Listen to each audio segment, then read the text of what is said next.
कांग्रेस नेता और पूर्व क्रिकेटर नवजोत सिंह सिद्धू के एक हालिया बयान की काफी चर्चा हुई, जिसमें उन्होंने दावा किया कि हल्दी, नीम और नींबू के नियमित सेवन यानी कि घरेलू डाइट से उनकी पत्नी नवजोत कौर के 4th स्टेज का कैंसर मात्र 40 दिन में ठीक हो गया।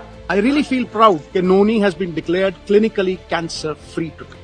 The doctor said that Sidhu साहब 5% भी chance. Stage 4 cancer, metastasis, doctors giving her 3% chance.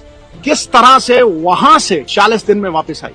जब लोग ये कहते हैं कि करोड़ों रुपया लगता है, मुझे ये बताइए नीम के पत्तों पे क्या पैसे लगे, कच्ची हल्दी पे क्या पैसे लगे, नींबू और सेब के सिरके पे क्या पैसे लगे। बयान सोशल मीडिया पर काफी ज्यादा वायरल हुआ। डॉक्टर्स की तरफ से इस दावे को निराधार बताया गया। टाटा मेमोरियल अस्पताल के डॉक्टर्स ने इसको लेकर ऑफिशियल स्टेटमेंट तक जारी कर दिया।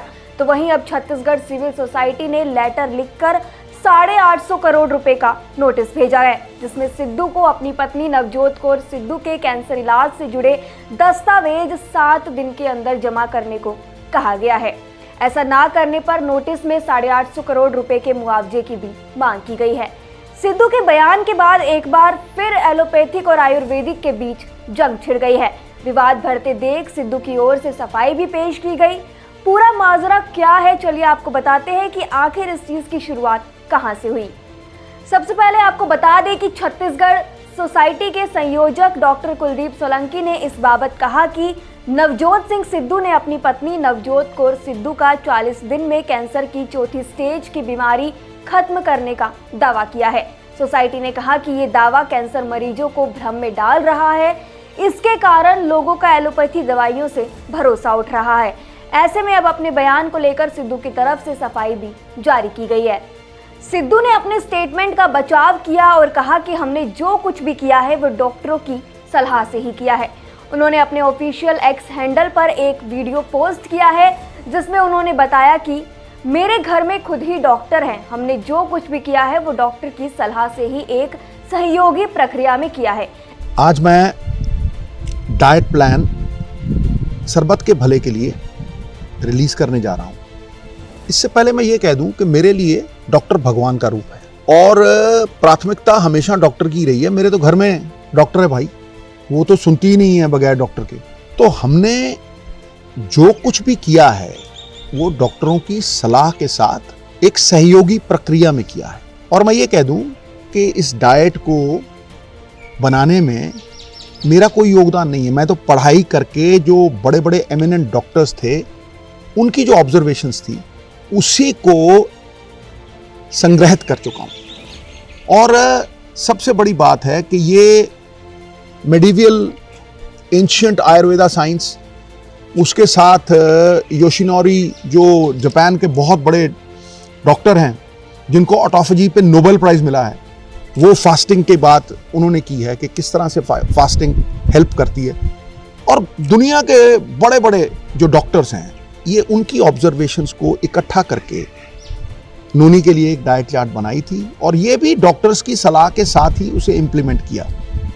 तो मैं ये कहूँगा कि पुरानी कहावत है, जैसा अन्न वैसा मन वैसा तन। तो भैया इस डाइट चार्ट को फैसिलिटेशन माने ट्रीटमेंट की। इस वीडियो में सिद्धू के साथ उनकी पत्नी नवजोत कौर भी थी। सिद्धू की पत्नी नवजोत कौर ने कहा कि बतौर डॉक्टर मुझे भी लगता था कि जो ट्रीटमेंट है बस वही काम करता है और उसके अलावा हम ये आयुर्वेद वगैरह के बारे में बाद में सोचेंगे। आयुर्वेदिक डाइट ने मेरी बहुत मदद की है, लेकिन इसे छोड़ना नहीं है, हमें इसे बाद में भी फॉलो करना है।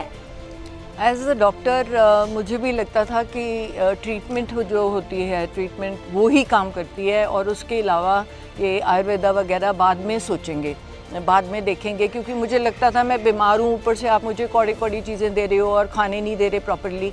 जो हमने माना कि ये जो हेल्थ आयुर्वेदा की हर्ब्स और ये हेल्थ रिजीम हमने बनाई है वो हमारी मदद कर रही है, उसको हमको बाद में भी फॉलो करना है। ये नहीं कि तुम एक बार ठीक हो गया, पेट स्कैन ठीक हो गया तो मैं छोड़ दूँ। वहीं अब सिद्धू ने जो वीडियो शेयर किया उसमें उनकी पत्नी का इलाज कर रहे डॉक्टर रुपिंदर सिंह का बयान भी सामने आया है, जिसमें उन्होंने सिद्धू और उनकी पत्नी के डाइट प्लान की भी जमकर तारीफ की है। बहुत अच्छा परिवर्तन किया अपनी डाइट के अंदर। मिस्टर सिद्धू ने अपने इंटरव्यू में भी बताया है वो बड़ा इम्पॉर्टेंट रोल उसने प्ले किया हमें दवाइयों के साथ साथ उनकी हेल्थ के अंदर, रिकवरी के अंदर बहुत इम्पॉर्टेंट रोल प्ले किया। अब आपको बताते हैं कि ये पूरा मामला कहाँ है, विवाद शुरू कहाँ से हुआ। सिद्धू के जिस बयान पर बवाल हुआ उसके बारे में भी जानते हैं। दरअसल नवजोत सिंह सिद्धू ने अपनी पत्नी को लेकर कहा था कि एक साधारण सी डाइट और व्यवस्थित लाइफस्टाइल से उनका कैंसर ठीक हुआ है। डॉक्टर ने मेरी पत्नी के बचने की उम्मीद सिर्फ 5% बताई थी, लेकिन हल्दी, नीम का पानी, एप्पल साइडर विनेगर व नींबू पानी के नियमित सेवन और शुगर, कार्बोहाइड्रेट से सख्त परहेज और इंटरमिटेंट फास्टिंग की मदद से वो सिर्फ 40 दिन में हॉस्पिटल से डिस्चार्ज हो गई। उनका बयान जब वायरल हुआ तो 23 नवंबर को टाटा मेमोरियल अस्पताल के डायरेक्टर डॉक्टर CS प्रमेश ने 262 वर्तमान और पूर्व कैंसर विशेषज्ञों के हस्ताक्षर किया हुआ स्टेटमेंट जारी किया, जिसमें कहा गया, एक पूर्व क्रिकेटर का अपनी पत्नी के ब्रेस्ट कैंसर के इलाज वाला एक वीडियो सोशल मीडिया पर वायरल हो रहा है। वीडियो में दावा किया जा रहा है कि डेयरी उत्पाद, चीनी ना खाने और हल्दी नीम का सेवन करने से लाइलाज कैंसर को ठीक करने में मदद मिली। इन बयानों के समर्थन में कोई हाई क्वालिटी वाला सबूत नहीं है। हालांकि इनमें से कुछ उत्पादों पर शोध जारी है, लेकिन कैंसर विरोधी एजेंटों के रूप में उनके इस्तेमाल की सिफारिश करने के लिए वर्तमान में कोई क्लिनिकल डेटा नहीं है। डॉक्टर प्रमेश ने यह भी कहा कि ऐसी बातें सुनकर किसी को मूर्ख नहीं बनाना चाहिए। इस तरह के दावे गैर वैज्ञानिक और निराधार होते हैं। नवजोत कौर की सर्जरी और कीमोथेरेपी हुई थी, यही कारण है कि उन्हें कैंसर से मुक्ति मिली है। बता दें कि नवजोत सिंह सिद्धू की पत्नी नवजोत कौर सिद्धू साल 2022 से कैंसर की बीमारी से जूझ रही थी। नवजोत सिंह सिद्धू कहते भी हैं कि वह उस दौरान जेल में थे जब उन्हें नवजोत कौर की कैंसर की बीमारी का पता चला। नवजोत कैंसर की 4थी स्टेज पर थी। ऐसे में उन्होंने कैंसर को मात दी है, जो वाकई किसी चमत्कार से कम नहीं है। बीते कुछ दिनों से सिद्धू काफी एक्टिव भी हो गए हैं। वह नवजोत के साथ पंजाब की गलियों में भी घूमते नजर आए। इससे पहले एक प्रेस कॉन्फ्रेंस का आयोजन कर उन्होंने बताया कि नवजोत ने किस तरह से मात्र 40 दिनों के अंदर कैंसर की जंग जीती। यही बाद में उनकी परेशानी का भी सबब बन गया। हालांकि आयुर्वेदिक वर्सेस एलोपैथिक की लड़ाई ये कोई नई नहीं है, ये चली आ रही है। जब भी ऐसा कुछ किस्सा आता है तो एलोपैथिक वर्सेस आयुर्वेदिक हो जाता है। इस पूरे मसले पे आप क्या कहेंगे, आपकी क्या राय है? एलोपैथी आयुर्वेदिक ट्रीटमेंट पर आपके क्या विचार है? हमें अपनी राय कमेंट सेक्शन में ज़रूर बताएं। शुक्रिया।